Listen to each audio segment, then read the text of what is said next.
Charlie spoke to us probably last year, about his time on Antarctica. Very interesting talk. Parking in this town is an issue. The parking guy is always busy and giving out tickets, so if you can park not at a meter, you're better off. I suggest to people that they use the different churches. I park over here, for example, up in back of the church with no meters. Don't have to worry about it. This, as I said, is our 10th year in this very room, and Starbucks Coffee called us up when we first started here and said, we'd like to reach out to local businesses. On again. And can we do something? And so what they do is they've given us about 80 cups of coffee for each meeting for the past 10 years. Kind of a nice thing to do. And we ask people, although it doesn't work very often, we ask people, Jerry generally makes some nice brownies, to bring in some cookies or stuff or share with other people that are here, or some donuts or whatever. This kind of comes and goes. Maybe it's me. Okay.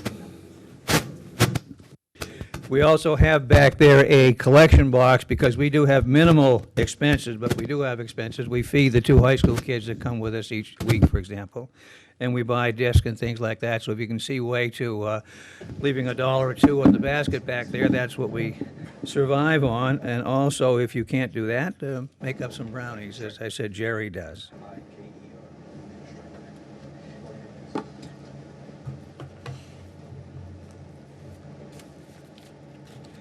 I was going to show some stuff today, but I've been unable to do it because that part of the thing which projects is not working, I'm told. What's that, Terry?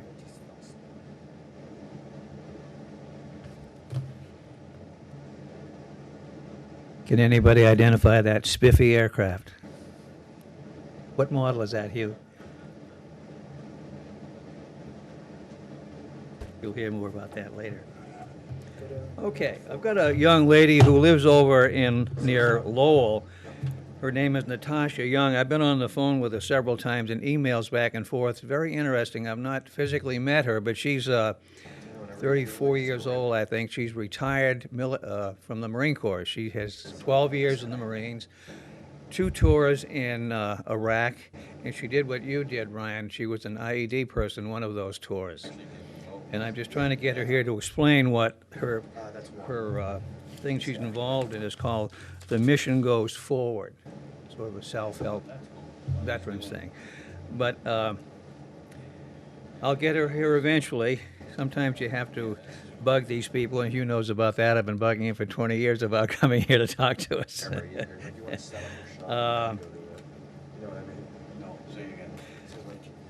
One of the things I wanted to show but was unable, this is a picture of a ship called the Landing Platform Dock. Looks like a little cargo ship. In fact, it holds 800 Marines, 4 helicopters, and 2 of these great big amphibious boats that back right out from the back. They come up off the water. They go on a cushion of air, whatever that's called. And I'm very interested in having any naval guy here that would find out more about these things and make a presentation. There's a brand new ship, for example, called the Elmo Zumwalt. That's a name that should ring with some people. He was former chief of naval operations. They have a brand new ship. Were you up there, Warren? Did you hear about that in the local papers? Okay, it's one of these new destroyers with all sorts of fancy lines, such that that big ship at 616 feet long, again, if somebody would learn about this and come up and talk about it, we'd be delighted. And if somebody were looking at that with a radar, it would look like a little fishing boat, and it would be no problem. But in fact, you don't want to fool with this thing. It goes about 40 miles an hour. And it looks as though there's nothing on the ship, but the sides open up and cannon come out, and it's made to shoot down airplanes with a laser beam. So what we used to read about as kids is no longer in the future. It's here. They're going to test that out in the Mediterranean. They've got some drones they're going to test it out on, see if this thing works. And also they have a new kind of a cannon. I can't think of the name, and I'm not going to bother looking it up, but it shoots a shell It's something like 6 or 7 times the speed of sound. And whether it explodes or not probably is not important, because if that thing hits you, you're not going to survive. Anybody know anything about that? Yes, sir. It's an impact. It doesn't have to explode. Oh, really? Doesn't need them. What you didn't say was how it finds its target. Visual? You're not going to tell us? I know, I'm teasing. Oh, yeah, there's a lot of magical stuff there. Jeez. Yeah. Anyway, the world's changing. We're not, at least I'm not keeping up with it. Seriously, if somebody would like to learn about these ships and come up and make a presentation, I'd be more than delighted, because I'm very interested in that, and I suppose a lot of other people will. Now, Hugh Buchanan, this gentleman sitting off to my right, who I've known for 20 years now, good guy. When he first got out of the prisoner of war camp in 1973, 4 months later, he was a working pilot for Eastern Airlines, which is where I worked. That's how I got to know Hugh.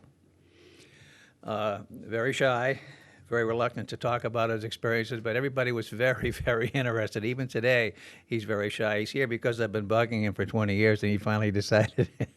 Sorry, Hugh. Anyway, wonderfully interesting story. He bailed out of the backseat of one of these things, and that's his story. And one other thing, there's a man named David Lamb, who was a reporter for the LA Times, who wrote a book called Vietnam Now about 20 years ago. And he went into all kinds of details about when he was there 20 years ago and when he went back after the war. In fact, in 1990, he moved to Hanoi, thinking he'd never, ever go back to Vietnam. He wasn't interested. But he and his wife went to Hanoi, and they lived there for 4 years while he was writing a new book, has written it, called A Reporter Returns. And one of the things the reason I wanted to mention this was David Lamb, said that Pete Peterson, who was the ambassador, U.S. ambassador to Vietnam for 4 years, remember that, Bob? Was a POW with about the same time in the camps as Hugh. He had 6.5 years as a POW, and Clinton sent him over there as the ambassador. A perfect choice, I thought. And Peterson said he doesn't think there are any POWs remaining or hidden or whatever still up there in Vietnam. Now, that's a very emotional subject for some people. In fact, it really pisses some people off, because if you make that comment publicly, I suppose I'm doing that here. People holler at you. People don't want to believe that there's nobody there. But that's what Peterson, a POW himself, thinks. That's what David Lamb thinks. And I think that's what Hugh thinks. In fact, I know that's what Hugh thinks. He said, why would anybody stay there? They have to be crazy. Okay, my friend Hugh Buchanan. Thank you.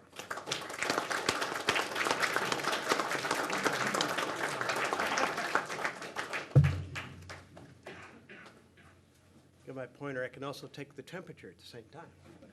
Well, thank you for inviting me. In September of 1966, when I was 25 years old, I was shoved into a little dark cell, and I could hold my hands out like this and touch both walls. And if I stood against one end and took 3 paces, I'd be right up against the other end. That was my first day as a prisoner of war in North Vietnam, and what would follow would be 2,370 more, 6 years, 6 months. So how did I get myself into that? Air Force pilot training was 54 weeks at the time, and then I went through training in the aircraft that I was assigned. There it is, F-4. F-4 at the time was one of the best airplanes in the world. It could go twice the speed of sound. It could carry bombs and rockets, missiles, all kinds of ordnance. And it had 2 pilots. Right there is the front seat guy. He's the aircraft commander. He's the boss and got to have all the fun. And that's my seat back there. Pilot systems operator, also called a GIB, guy in the back. That's the derogatory term. Anyway, that's where we were. And that's what the airplane looks like. So the air war in North Vietnam was beginning just about the time I was what they call combat ready. I was sent to Southeast Asia and based in Thailand, Yuban, Thailand. So every day they would load up the F-4 with bombs, and we'd fly across part of Thailand, across Laos, into North Vietnam where they start shooting at us. And then we would drop the bombs on specific targets that had been assigned. There was no leeway, really. And usually, it'd be a little dirt road or a small bamboo bridge that would be repaired very quickly. But that's how the U.S. was conducting the war at the time. We were supposed to stop the flow of men and materials down the Ho Chi Minh Trail from the communist north to the Viet Cong in the south. Let's see, I think I have another picture here. There we go. The next airplane picture, if we can get that. Takes three? Well, three fingers is going to do that. Okay. Can we turn the light off to get better clarity? This high-tech stuff can be difficult at my age. There you go. Maybe just use up and down arrows? Yeah, it Okay. takes a while. There we go. I There's think what to I'm- that question, Ed, if we turn these lights off here, there wouldn't be enough for filming, correct? Terry, if these lights were turned off, somebody has to do that. That's what lights up the speaker, right? So we can't really turn these lights off. Unfortunately, I think all the lights have to stay on, unfortunately. Sorry about that. Well, anyway, here's a picture in Thailand in September of 1966. That is John Robertson, Major. He's the aircraft commander. And that person, it looks like Tom Cruise. Actually, that's me. You can probably tell. A lot of people confuse us. But I haven't changed that much. You should probably see this, me. So we were every day flying to North Vietnam. And on the 16th of September, we were given a much more substantial target than we usually were given. This was to be a bridge near the capital city of Hanoi. And we were a flight of 3 F-4s. So we took off and flew toward our target. And usually, I just want to mention that pilots usually like to be able to say that they were aces in the war.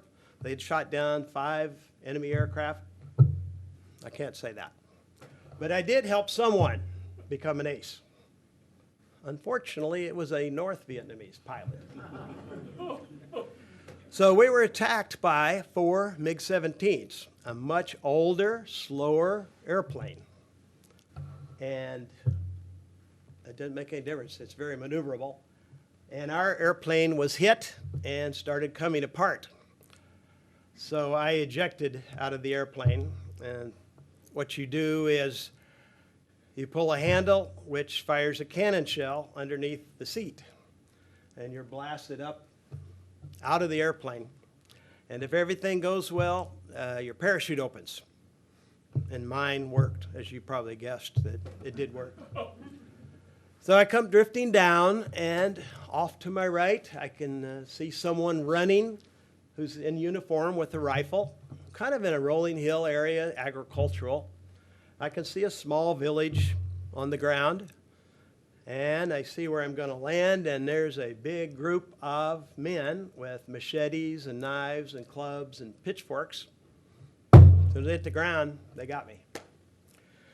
So I ended up in the city of Hanoi and taken to what's called Wallow Prison. It's looked like a big fortress built by the French in the 1880s. It had a thick stone wall around it that's about 15 feet high. They put mortar all around the top of the wall, and they put broken glass in it. And then on top of that, they had barbed wire that ran the whole perimeter of the place. Very sinister looking building. And it was my first trip to Hanoi, and I found that the natives were not very friendly. And I was suspicious it probably had something to do with me bombing them that they didn't like. But anyway, we didn't hit it off right away because I am to follow the military code of conduct, and they say, you're not a prisoner of war. You're a criminal because this is an undeclared war. Therefore, you'll be treated like a criminal, and you'll be severely punished. And it's true. They weren't kidding. So we had a disagreement about many things, but they say important things where they said, you must answer every question truthfully that we ask, which you can't do. You must do anything we say anything, write anything we say, which you can't do. And you're not to communicate with any other American, anyone outside your cell at any time from now on. And can't do that either. So we had this disagreement that went on for the next 6.5 years. So eventually I ended up in that little cell that I described. And when I arrived there, I am not in the greatest shape. I don't really have, maybe a little back injury, but I'm fairly good that way. It's just no sleep and all the other problems. I'm kind of semi-conscious, half awake, half asleep. So I'm just laying there in the cell. And I kind of have a dream like something brushes across my face. But it takes me a while to kind of become conscious of what I'm doing. And I find a little cylinder of paper, a little brown cylinder. It looks like a cigarette, only about this big. And I open it up, and it has the alphabet written on it. It says tap on wall, which I have no idea what that means. And my big question is, where'd this thing come from? I look all around. There's nobody there, just me. I look up maybe 12 feet above the ground. There's a hole in the wall. It's about as big as my thumb that maybe years before there were electric wires ran from one place to another. So someone had written this and shoved it through, and I received it. So it took me quite a while to understand what in the world that's what meant. But it is what we use as a tap code, which Bill has right there. He's in the position to show you. This is what was on the piece of paper, which meant nothing to me, but what you do is you take the alphabet of 26 letters, you remove the letter K, leaving 25 letters that can be arranged in 5 rows of 5 letters. K is removed because C is phonetically very similar. You can just replace K with that letter, and it still makes sense. So if you want to send words like this, like C, to be the first row of letters, and it'd be the third letter over. A, first row of letters, first letter in a row. T, fourth row, fourth letter. So that's how you do it. And when you call someone up, all Americans do this, I don't know why, but you want to send to someone, you go, what? That's I'm ready to transmit, and the other guy, he's ready to copy. then you,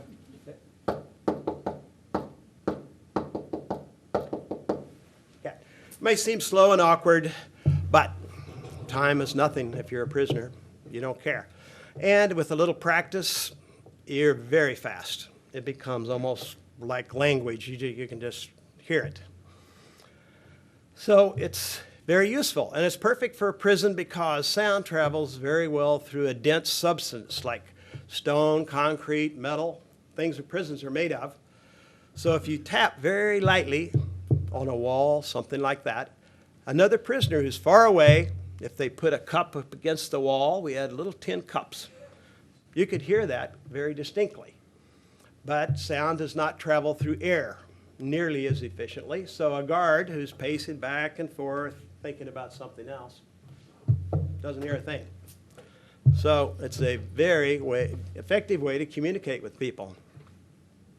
And it's called the tap code, but that's certainly not its limitation. Any kind of sound will work. Oftentimes, the Vietnamese would take a prisoner out to sweep sidewalks or a courtyard. And the Vietnamese made brooms out of bamboo. They would take a bundle of bamboo, tie it, and they take a machete and they slice it into long, thin pieces. And then you bend over and you sweep. So anytime an American is outside, they sweep in tap code. They just, like.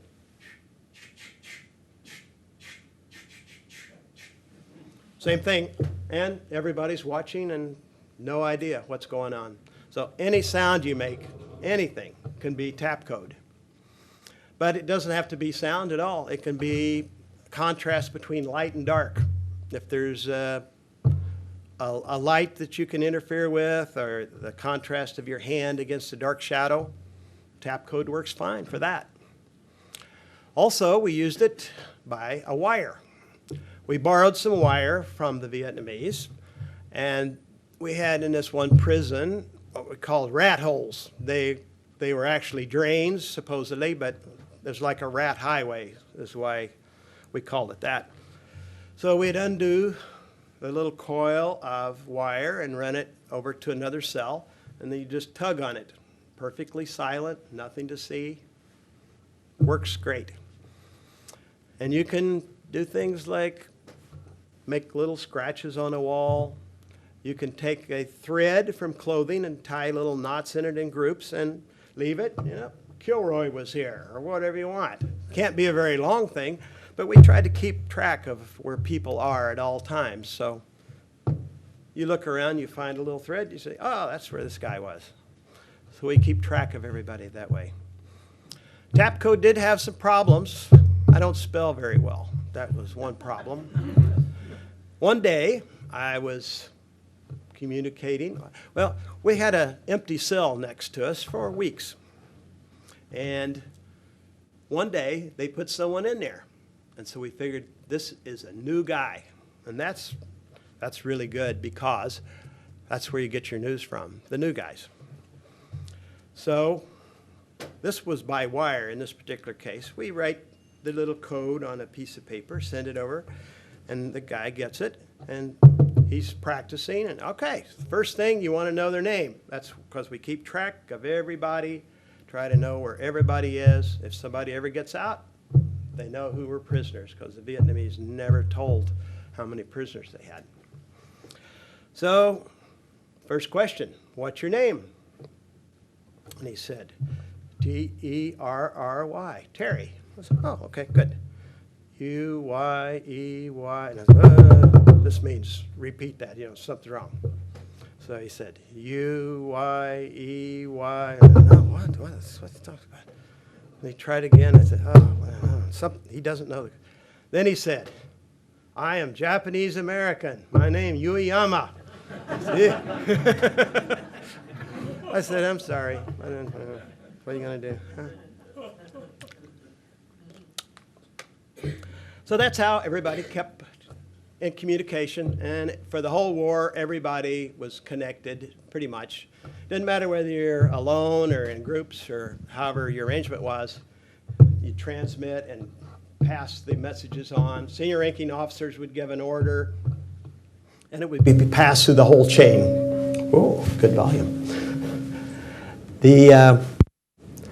So I guess what a typical day. It'd be difficult to tell you what a typical day is, because 6.5 years, that's a long time, in different situations. But it varied. In the beginning of the war, they tried to keep everybody in solitary confinement. But more and more people were shot down, and more prisoners. Eventually, they had to start putting 2 in a cell. They had to build more camps. They had to make bigger cells and put people in bigger groups. And it sometimes went to 4 in a cell, and then maybe 5 or 7.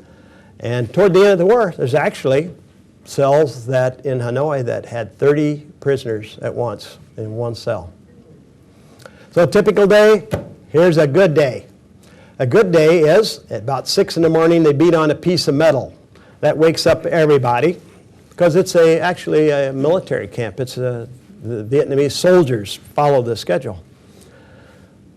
And after about 2 hours of being awake, during the week, 5 days a week, they take you out to a little enclosed area. There's a container of water, and you can take a cup and pour water over yourself and wash.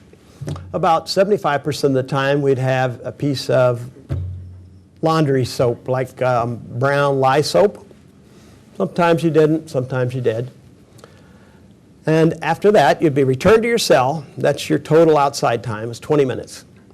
Then around 11 o'clock, they would bring food around, and it typically would say it'd be a plate of rice and then some vegetable like cabbage or pumpkin or kohlrabi or who knows, it's green and who knows what it is. I never, to this day, I have no idea. They would bring that, and then about maybe 12 o'clock, they would beat on the piece of metal, and that means nap time. Because Vietnam's a country of everybody sleeps during the hot noontime. Everybody except the guards who walk back and forth, and the prisoners are communicating by tap code. But that's what you do. Then at 1:30, they beat on in the metal again, wake everybody up, and you sit there till about 5 in the evening, and you get another meal. It's probably just like the first one, and sometimes you'd have the same meal for 30 days, 45 days, rice and cabbage, rice and cabbage, rice and cabbage. Or sometimes it changed. They would have some other thing mixed in that you never knew. So then about 9 o'clock, they would beat on the piece of metal again, and that's time to go to bed. And the thing is, that was a wonderful day, and the reason is because nobody came and got you, and nobody did anything to you or wanted anything. So there were a lot of days like that, but those are the other kinds also. So the way it was organized is it was the Americans were on active duty, and every day was another day at work. As senior ranking officers, there was one for all the POWs, there's one for the camp, and your cell block, and your room. Everybody had a senior ranking officer, and they set policies and instructions on what to do. And they were very good leaders, because whenever they send those and the Vietnamese notice that everybody's kind of doing the same thing, guess who gets the trouble? Like, they go to the leader and he's in for some hard times. Communication was always going on, and when you got caught occasionally. Whenever you do that, they would you'd have 3 to 7 days of unpleasantness for quite a while. So you always tried to be very clandestine about communicating. But it was a really good way it was organized, and I was amazed. Excellent leadership, and really under difficult conditions, because when they made a decision, they took the consequences. I was fortunately a first lieutenant, and I didn't know anything, and I was very low and stupid, and so they go after the colonels, which was better for me, I guess, at the time. So how did I ever get out of this place? Well, in 1972, I was actually up by the Chinese border. Nothing had been going on for years. There had been no bombing of North Vietnam. It was like the war had ended, and they just forgot about us. We were just still, every day is the same. And there had been peace talks going on in Paris for years, and going nowhere. Nothing happening. So we didn't know when we were ever going to get out of there. And then one day, a Vietnamese officer who spoke English told one of the prisoners, he said, "You know, they're making some progress in Paris." He says, "I'm starting to be optimistic that things may change." So, of course, when one person is told anything, everybody knows very quickly what was said. So that was good. There was a little hope after 6 years of nothing, really. There was some hope there. And it wasn't too much longer. the same Vietnamese officer said, the talks have broken down. The United States is causing problems as usual, and nothing's ever going to end. It's just disaster, and it's the U.S. fault. Well, that wasn't too exciting for us. This is just before Christmas. You know, everything was always home for Christmas. But it didn't look good again. Well, I wasn't in Hanoi during this time. I was way up by China. But those who were in Hanoi told us about what happened during this period of time. They said they kind of got the same word also. Things were going well, and then suddenly things were not going so well. So everybody just sitting, every day is the same. And then as they're sitting there, it feels like there's an earthquake. You feel a little trembling in the earth. And I said, wow, what's that? And then air raid sirens go off, which is very unusual. Been years since there was any air raids in North Vietnam. And the guns began to fire, and missiles were fired, and it was quite an air battle there. You know, usually an air raid would last 20, 30 minutes, and then that would be it. And this one was a little different. It didn't end after that time. It just continued. In fact, it went on for hours and hours. And no one had ever seen this kind of situation before. Finally, at the end of the day, after this battle's been going on for hours, the sun was going down and it became very quiet and still, silent.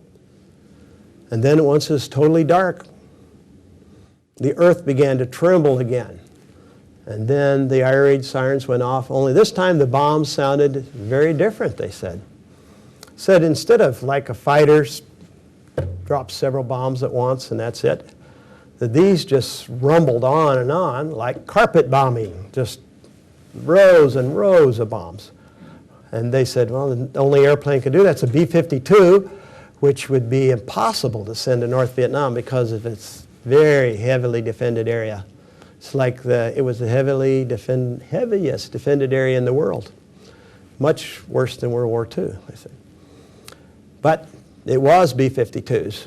And they came in wave after wave, and the guns were firing, and a lot of B-52s got shot down.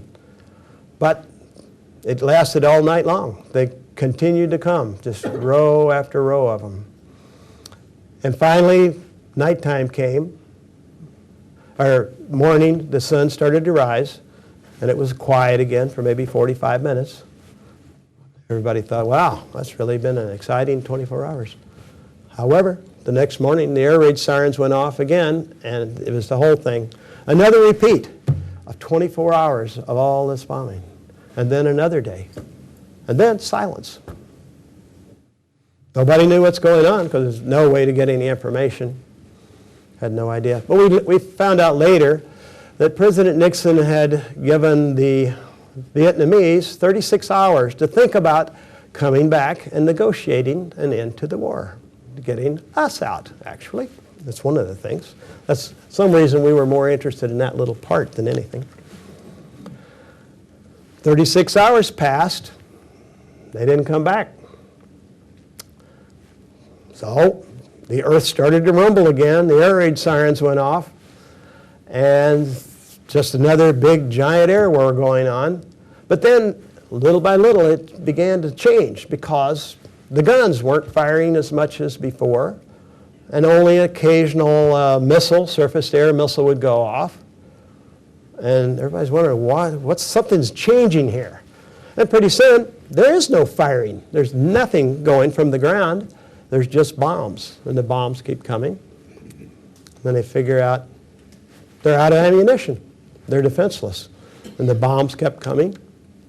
And then, suddenly, everything stopped again. So everybody's, what's happening now? We have no news. Vietnamese are saying nothing. So you look for clues. You know, just look for any kind of little clue that what might be happening. So they said, it was a couple days later, this English-speaking Vietnamese officer came around to their cell, opened it up, and he said, you get enough to eat? do you have any medical problems? Would you like to come outside and exercise in the sun? You need fresh air? Suddenly, they're very concerned about us. So everybody started mentally packing their bags because they knew that was the end. So we eventually moved into Hanoi I was up by China. I was taken into Hanoi. And we were loaded on buses and taken to Gia Lam Airport in Hanoi. And as we drove up, you could see Air Force C-141s. There's big tail sticking up with American flag on the top. And there was a little quick ceremony there. And we crossed the line, and they took us right on to the airplane. And that plane, as soon as the last person was on, started moving and took off, headed for the Philippines. So it was very exciting for us as soon as we took off. And my plan was I was going to go back to the States. I'd fly to Louisville, Kentucky. That's the closest airport to my parents' home in southern Indiana, Austin, Indiana. And then I was going to have to take a Greyhound bus to Austin because I wouldn't have a car. I've been in jail for almost 7 years. And then I was going to walk the 6 blocks to my parents' house and sneak in the back door and surprise everybody. As we're taxiing in to the Philippines, you can see out the windows a big group of people, hundreds of people. And they had flags and banners, and there were television cameras, and everybody said, "What's that all about? What's going on over there?" And the aircrew said, "Oh, they're going to welcome you home," which we hadn't even thought about such a thing. You know, I don't know why, but we just thought we'd just go home. We didn't even think about that. So when we step off the airplane, we kind of went from heaven to hell because, we'd been prisoners, and suddenly we're celebrities. I mean, everywhere you walk, there are television cameras and people putting microphones in your hand and people wanting autographs. I've been in solitary confinement. There's 10,000 people looking at me, It's a little awkward, but, it's very, very enjoyable. And when I finally did make it to Louisville, Kentucky, the flight attendant said, "Stay on the airplane." They'd let all the other passengers off. I didn't know what was going on there either. When I got off, I come down, up television cameras again. And instead of being able to sneak home, they had a limousine pick me up, and then a police escort to the Indiana border, and then the Indiana police to the edge of Austin, Indiana. We have 5,000 people in Austin when everybody's home.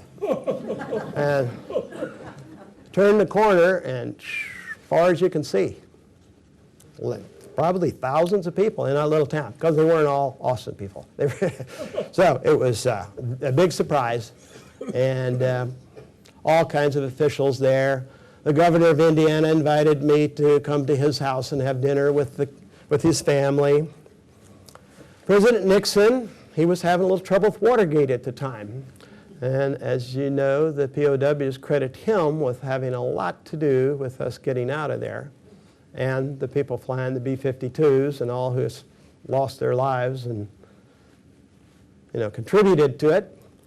But he was having a lot of trouble at the time, and there was one group who really liked him, and that was us. So we got along well. He invited us to the White House. It was the biggest event, even to this day, ever held at the White House. Oh, that was the biggest event in Austin, Indiana also, to this day. We don't have many events, obviously, do we? So we had a really good time at the banquet, and then afterwards, Nixon was showing us around the Oval Office and all that. And then he said, "I had an idea, let's go up to where I live. Nobody ever gets to go up there. Visitors don't get to come up where we are." So we got to go up and look at his bedroom and all that kind of stuff, which is not luxurious. It's very nice and comfortable, but it's not like royal, palatial stuff. It's just a very nice place to live. So that's good. So all that attention and all, it's really a nice feeling to be like a celebrity and all, but at the same time, all of us had this kind of guilt feeling or uneasy feeling about all this, because all we did was do our job, and there were how many thousands of people in Vietnam who did their job. When they came home, no notoriety, no thanks, maybe bad treatment. And we come home, and we're treated like kings for, it wasn't fair, and today I still feel a little bad about that. Nothing I can do, and I know some of you experienced this, so, I appreciate your service and what you did, and I wished I could transmit that thanks that was given to me and all. Anyway, it's something that'll always bother us as prisoners. A little too much attention. We just did our job, and, well, it's very nice, but it's more than we should have had, probably. Others should have had a lot of that. So that's basically what it's like. I can answer questions if you want. I also I'm still kind of connected to Vietnam. So after, if you want to hear about a connection with Vietnam, or if now's a good time to get coffee or something if you want, or you're tired of sitting.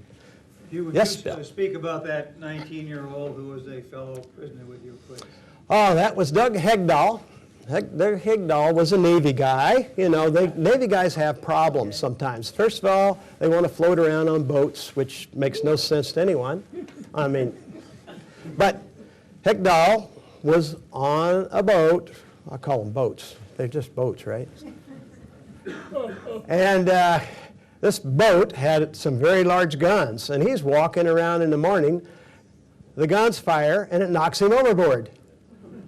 And he's about 3 miles from the shore with nothing, just him. And he's floating around there, and the ship just takes off. The Navy guys just gets left, I guess. Air Force tries to be better with their people, but anyway, so he's out there swimming around, he's treading water, and it goes on for hours. He's out there. And finally, a fishing boat comes by and grabs him. And the Vietnamese don't know what to do. If he's not really, he was out in international waters, so he's kind of in a gray area. And he was thrown in with what's mostly pilots and almost all officers, which he didn't like because he was enlisted. And he said too many officers want to give him too many orders and things. But everybody tries to memorize all the names of all the other POWs. I memorized last names. Doug Hegdahl memorized not only last names, he memorized first names, and then some identifying characteristics other than that, and tied all that together. These are hundreds of people. And eventually, he was selected to be released early, so that the Vietnamese would look like they're very humane and nice. And you're not supposed to take early release, but he's in a special category. He wasn't a prisoner of war. He was a guy in international waters who was rescued, so he should never have been there. And typically you're ordered not to take early release, but in his case, the senior ranking officer said, you definitely take early release and go home. So the whole time he was there, he's acted like he was very stupid and didn't know anything, and they felt very, very happy about releasing him because they know he's of no value to anyone. This guy's so stupid he can't do anything right. So when he finally went through this release process, he gave the Americans all the different names of all the prisoners and all the identifying things to prove that that was the right person. So all these people who had been missing in action were suddenly, we now know they're prisoners of war. So he was very valuable in transmitting information from the prisons to the Americans. And of course he knew what was going on, our treatment. So that's... Yeah, you can find his name on the internet with all sorts of detail. I think he memorized all of the names, ranks, and serial numbers, and in some cases the Social Security numbers of 238 people. He actually sang it like a song. He couldn't recite it. I used to go abba dabba dabba dabba is. We had 3 abbots. It's very confusing. All I use is last names. Yes, sir. Can What happened to the pilot? Unfortunately, I went back to Vietnam, and my evidence is John Robertson never left the airplane. And this is part of the going back to Vietnam. I went back to Vietnam in 1990, and it's because of a Newsweek article. These are a picture of 3 men that had headlines above it said, "Are these American prisoners of war who were left behind?" And one of those 3 was supposedly identified as Major John Robertson. So since I was the only person that was really close to any of these 3, I started getting a lot of inquiries from different agencies and people. And eventually, a Japanese television company contacted me and said they wanted to go back to Vietnam and make a documentary about American prisoners of war left behind. And they wondered if I'd go with them. So I agreed, and we went back to Vietnam and found the place where my airplane crashed. And as we arrived, an American archaeological dig had just taken place right where the airplane had hit. And they found a dog tag from John Robertson and maybe teeth, a few things like that. And so it looked like he never got out of the airplane. And I had to figure it out long before, because the way they do things in a 2-person airplane, the Vietnamese torture this guy until you say something. Because unfortunately, it's not like John Wayne. There'll come a time when you'll say something. It might not be true, but you're going to say something. So you come up with weird stories and things. And they have the other person, and they'll ask them the same questions, and then they can tell who's lying. They can tell somebody's lying. I was never questioned. And I started getting the idea I'm the only one, because they just, everything I told them, they said, okay. And it wasn't right. Were you ever questioned by any other nationals besides the I was not. There were Cubans there at one period of time. I had no association with them. Other prisoners did. Some guy called Fidel, more cruel than the Vietnamese. Very brutal. I was not there. Different place. Yeah. Yes, sir. You never broke the tap code? I don't know. I don't know if they did or not. They probably knew things were going on. They did minimize it. I mean, you can't just yell to someone, but I don't know if they ever realized the extent of communication. Because even though you could be in solitary confinement for years and not ever have seen the people around you, yet you know them, and you feel like you're in the Super Bowl. You're a team. And you know, you're not just playing for the Super Bowl ring, you're playing like life and death. And so it's a really, you feel very united. You're not alone. You know, I'm just part of a group. So the tap code was the basic thing that did that, just communication. And it's, humans are really strange. Great place to study psychology, my favorite subject. Yes, sir? In the Hanoi Hilton, they have a room there, just one large room, where they show the prisoners of war with their chains and everything, but half dressed and half not, all lined up. And they said that's where they spent the day, just lined up together, sitting on a cold stone, anything like that? Yeah, we had those. It was smaller, though. They have I think it was built by the French in the 1880s, which is kind of bad because the Vietnamese are very small little people. Americans are much bigger. So all these devices that clamp down on you are not the right size. They're too little. So they have these things where it's at the end of the beds, you have a piece of wood, and it's got a little U cut out of it where you put your ankles. And then this big iron bar goes across, and another locking bar goes into that. So sometimes you get put in that, and sometimes you get handcuffed behind your back so that you can't, you gotta lay on your arms, or you know, you got to try to turn. few weeks of that's not fun. So those, I've never seen it with, I know the picture you're speaking of. I've seen it, that doesn't exist now or didn't at that time. They were all, you get your own individual, it's a much higher class now. You know, it's at Hilton. It's not like that earlier thing. Yes, sir. The less than balanced diet that you ate every day, what ramifications did that have for either you personally or other people who were The what? visiting with you? The what? How did it affect your long-term health, the poor diet? The diet, poor diet? Oh, I lost a lot of weight. But I mean, did it affect It did not affect me, but some people in the camps developed scurvy. They lost part of their vision. They lost the center vision and only had peripheral vision. Things like that. Some people died of typhoid fever from water. And, but actually, no, I was pretty healthy the whole time. And as a group, the POWs have come home. The Navy, I have to give the Navy some credit. The Navy has taken better care of us than any of the other services.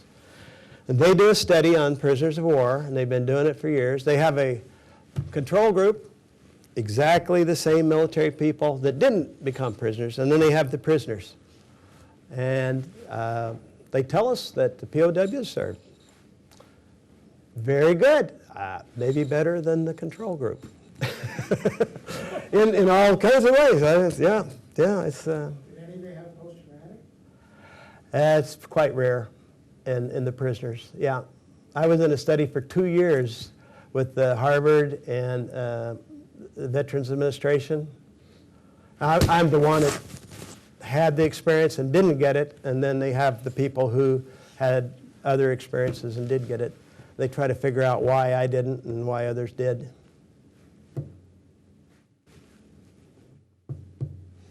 Yes, ma'am. Speaking of that, I was wondering if you had any conclusions as to what led you to have the resilience to not develop long-lasting My theories were older than previous wars.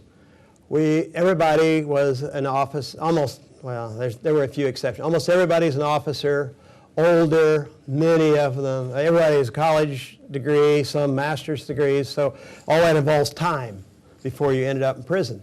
So we're kind of older and wiser, more experienced, and a bunch of fighter pilots. They're stubborn, and so we've just been around a longer time, I think, which gave us, more security than some young 17-year-old that got drafted or something, he hasn't really had the life experience yet. That's my guess. Yes? There's also a physical component because pilots have to pass a Class A physical.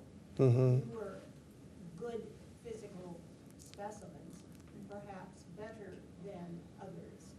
When I was shot down, the best in my life, I'm sure. Yeah, I needed it. Yes, sir?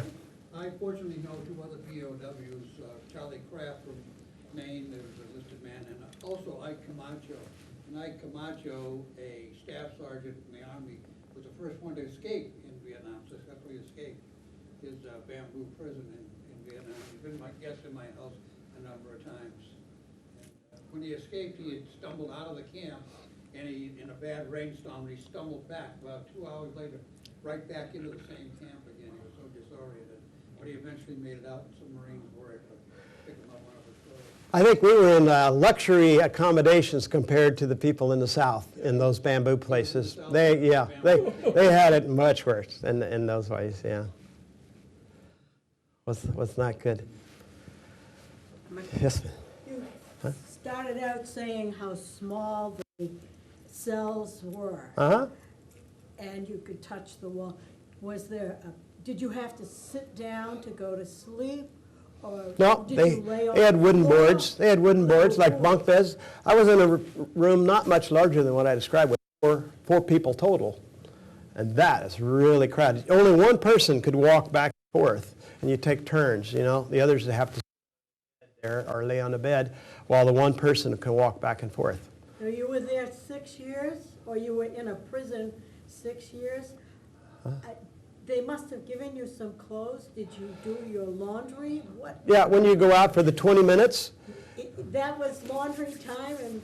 well, all you had, it depended on, most of the time, they tried to give you a pair of underwear, shorts, and you had, so it's not really like American stuff. It's kind of, and then a shirt would be kind of like an undershirt, and then you have long pants and a long shirt with stripes on it, and then you have a sort of a thin sweatshirt. Those are all the clothes you have. Yeah. And did you have like something to wear on? They call them Ho Chi Minh sandals. They're made out of car tire. They're worthless things. I don't even know why you have them. I think it's supposed to keep parasites from coming up through the bottom of your feet. You wrote in the preview of the talk that you consider this to be a positive experience in your life. Can you expand on that, please? Oh, yeah, I know. It makes people wonder. But I started thinking about, I saw John McCain being interviewed on television, and he said, you know, I was happy in prison a lot of the time. I said, oh, me too. No, happiness is not dependent on where you are or what you have. It's totally an internal thing. And, you know, we had nothing. And actually, even all this thing, you can be quite happy. I know it's hard to explain. But then people have everything, you know, millionaires that commit suicide because they're so miserable. So, how do I explain? Oh, yeah, there are many positive things. I have lists of positive things. Yep. Do you eat rice today? Oh, I love it, yeah. I loved it before, I loved it during, I love it after. Yeah. Did you ever feel any affection for the Vietnamese people after this was all over? I'm still connected to Vietnam. You want to see? I don't know how to get the pictures to come up. See if we can get it going again. See, when I went back to Vietnam with the Japanese, we also went to where I was captured. And this is a little village there. And it's probably below that. I don't know. I'll find it. It's the up and down arrow. Yep. So we're taken back to the village where I was captured. And the first person that touches you when you're captured gets an award. He's the hero. And I found out that the guy who did it was Lê Kong Soo. So we arrived with the Japanese, and oh, there's the picture of, this is in a museum, but that's kind of what their cozy little rooms are like. Very nice. That's what you get to sit on or sleep on. Okay, there. That's Lê Kong Soo. He's the guy captured me.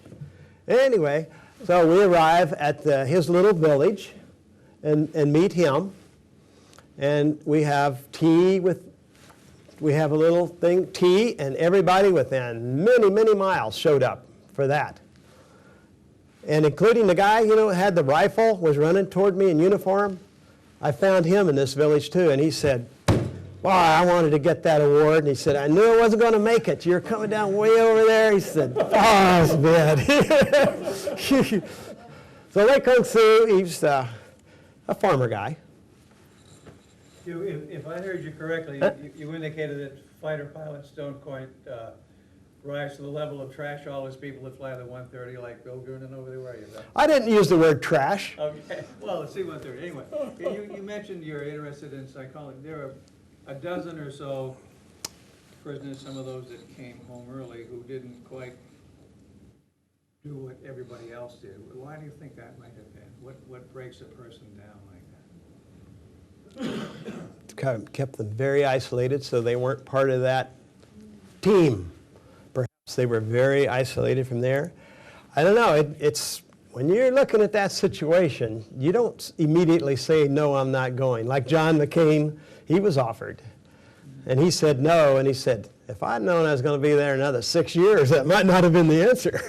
The others knew who they were. They were probably picked out pretty quickly, week or whatever.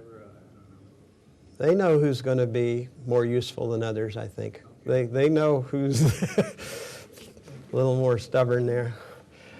So this guy, he's the award winner, And I was with all these, I was the only American with all these Japanese. And it was a little bit awkward because I only spoke English. And I talked to a Japanese guy who spoke English and Japanese. And then he would speak to another Japanese who spoke only Japanese and Vietnamese. And then he would talk to Lei Kong Su. So this was a little awkward.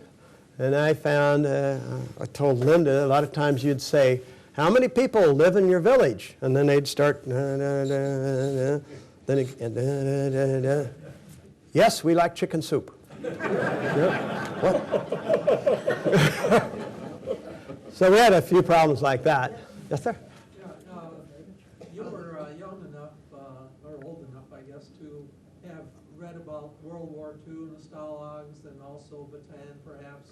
I assume, and I read those, and I'm older. Oh, yeah, I watched the movies, too. What was when you got into prison then, did you ever try to make, reconcile somehow, or think about how different it was? Oh, it was completely different. We were, yeah, it seemed like it was a totally different situation. Yeah, the communists want to keep you isolated, keep you cut off. And you have these quizzes we call them quizzes, where they try to indoctrinate you. They're always telling you, the U.S. is wrong, we're doing this, and we're great, and this is what we should be doing, and you should write your senators and tell them to stop the war, and then they work on you to try to get you to do that, So write a letter saying you're treated humanely. We'll torture you till you do it. That's the Vietnamese communist attitude. So I talked to this guy. We exchange addresses and all, and we actually write back and forth a little bit. But over the years, that stopped, and I never had much to do with him anymore. It kind of faded to the past. And then one evening, about 2 years ago, my phone rang, and it was a woman, and she said, "Hello, I'm Hein. I'm in Hanoi." That's Hein. That is the granddaughter of Lei Kong Su. She lives in Hanoi, and she's a high-tech person. Very Americanized, by the way. She uses slang all the time. How you doing? That's her little girl. She's about a year old now. And she said, let's set it up where you can use Skype. I'm going to go get Lei Kong Su. He wants to see how your family's doing, and you can see how all his family's doing. So she did that, and we, on Skype, we had pictures and conversation. And she's invited me to come back. She says he's a very good tour guide, wants to show me around Hanoi. She says, you might not want to come in the summer because I'm very grouchy when it's hot. So maybe I'll wait for cool. I expect to go there before the end of the year and see how all of them are doing. And let's see, I think there's maybe, anyway, her brother, is another one here somewhere. Oh, that was us on the airplane, or a group. They look happy for some reason. Yeah. I've noticed the Vietnamese are doing better economically. Things are looking a lot better nowadays. They were really having a hard time when I went back in 1991. They had runaway inflation. It was really something. Yeah, this is Hein's brother. Get 2 children in Vietnam, not 1, like China. Want to keep the population down. Whenever I was, okay, yes? Yeah, there's 2 points. I'm sure you're aware, not everybody may not be. Jeremiah Denton just passed away there a week or so ago. And he's the fellow that did the Morse code with the eyes.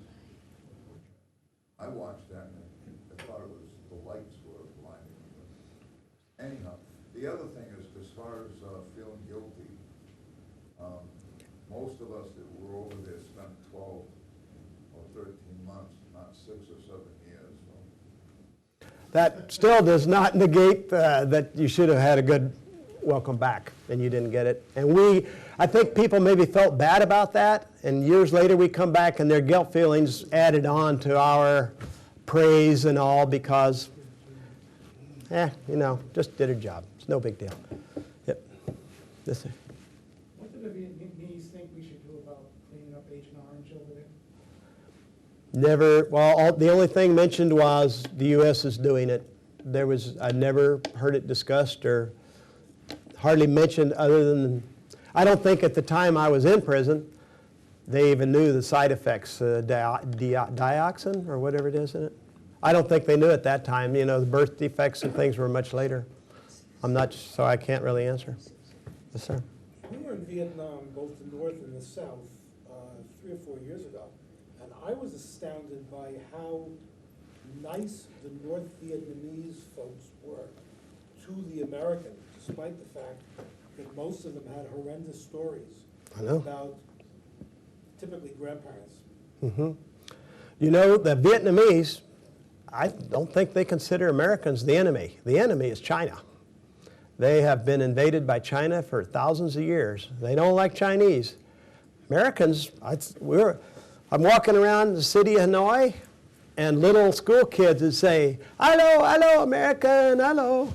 And some guy walked up and said, "Hey, USA #1, yay." I mean, and this is not too long after the war.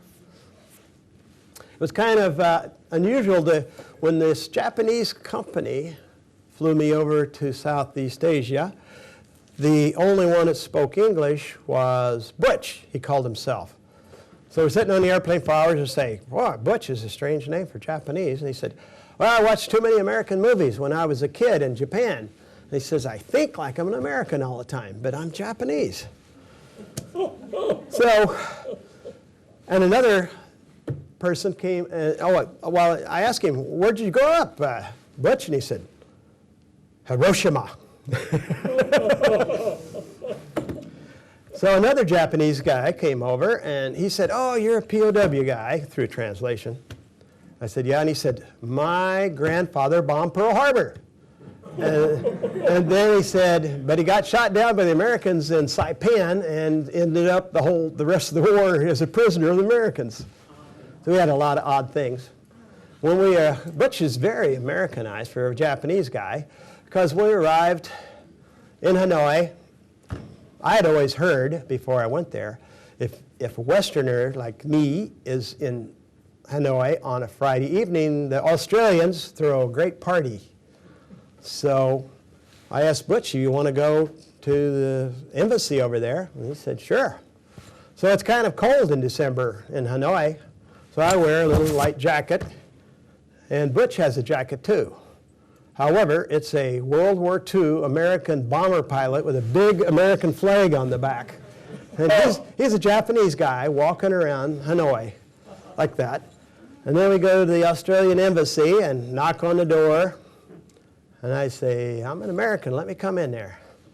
And okay, they open the door and come in. So Butch and I go to the bar and we're drinking beer with the Australians and having a good time. Eventually, one of the Australians comes over and had a little bit too much beer. And he said, "Oh, you Americans, you just cause trouble. You should never have been in Vietnam. All you've done is harm the Vietnamese people. And, I hate Americans." I don't care. He's had too much beer. Butch, the Japanese, won't put up with it. He wants to take him out and beat him up. So I had to try to, "Come on, Butch, it's okay. It's done." So a lot of odd things going on in the world. Yeah, Bill? 1973, I think, one of our pilots at Eastern Airlines, named Chuck Dyer, he had gone to Bowdoin College and to a business school in Cambridge, which I've forgotten the name of, but anyway, so he had a master's, an MBA. He was a negotiator, and he used to work with Frank Borman a lot, who was our boss at the time. So one day they were having a couple of drinks after some negotiating, and he said to Colonel Borman, "We've been talking about a plan. Would you agree to let it be known that any pilot right now," they were all still there, "that wanted to fly for the airlines, had a job with Eastern Airlines as long as they could pass the physical?" So Borman said yes, and that's what happened. That's not exactly what brought Hugh on board, and I've forgotten the number that came, but several dozen, whatever it was. 15, 17, I think. They really didn't hire everybody that wanted, but they hired more. They hired a lot. Like, did you know Charlie Brown, big tall guy? Yeah. From Boston? Mhm. He was on a different program. Yep. Okay. Yes, sir. all the time, but anyway, you had these skimpy clothes. You were in the north. Didn't it get awfully cold in the winter, and how did you stay warm? We didn't stay warm. You were very cold. Yeah. You get, in the summer it'd be so hot, and the windows were all covered so you couldn't see out, so they had everything covered. There's no airflow. In the summer you become covered with boils or heat rash from head to toe, totally covered, and you don't have enough water a lot of times.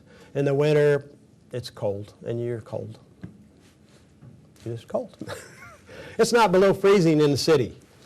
In the outlying areas, I think the little ice formed a few times, but yeah, you just get cold. Did the guys get sick and have to be carted off somewhere? Did the what? Did the fellows get sick from being in that extreme cold? No, I don't think so. They were sick from parasites and typhoid fever and all kinds of stuff, but yeah, surprisingly not sick. You're always throwing up or that kind of thing, but that doesn't kill you,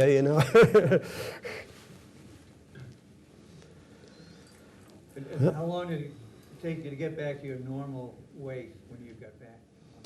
Oh, I don't know, a few months probably. We arrived at Clark in the Philippines. I was actually in the third group of prisoners that returned. And when we arrived in the chow hall, our first meal back, they had, wow, quite a spread. And they say, we don't usually serve beer, but we have beer and anything you want, because the first group that came back, they were all set. They thought they would give them like baby food because they're going to be in such bad shape psychologically and physically. And they said, well, we almost had a riot that first group, so we decided we're going to avoid that. So you can have filet mignon, you can have lobster, whatever you want. And I was hoping, here's my thought. Here we are back, and it's they're going to put us in the hospital that first night.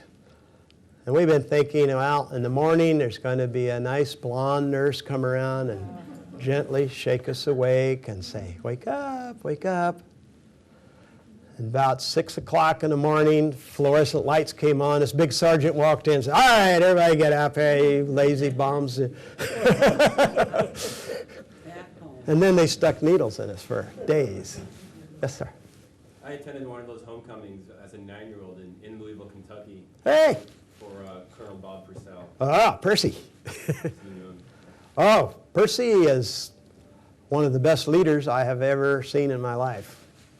He was a guy in the Air Force who's just a fighter pilot and didn't want to do anything other than be a fighter pilot, and he is an extreme character, unbelievable character.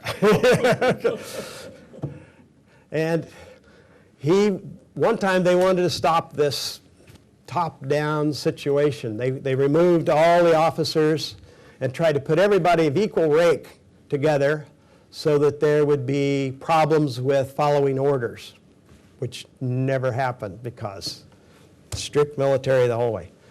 So they take everybody out who's senior, and they start figuring out who's the other. Bob Purcell, by one day, is the most senior guy. He's never led a group in his life, probably. And he turns out to be unbelievable. Because it was a room with 30 Americans, and it's hard to keep 30 American males in a bad situation together. Americans aren't always so nice. Anyway, he had to control the Americans and control the Vietnamese. So he was a master at doing this stuff. He had all kinds of stories, and he would get everybody to tell this big story, and then he'd tell more. Great entertainment.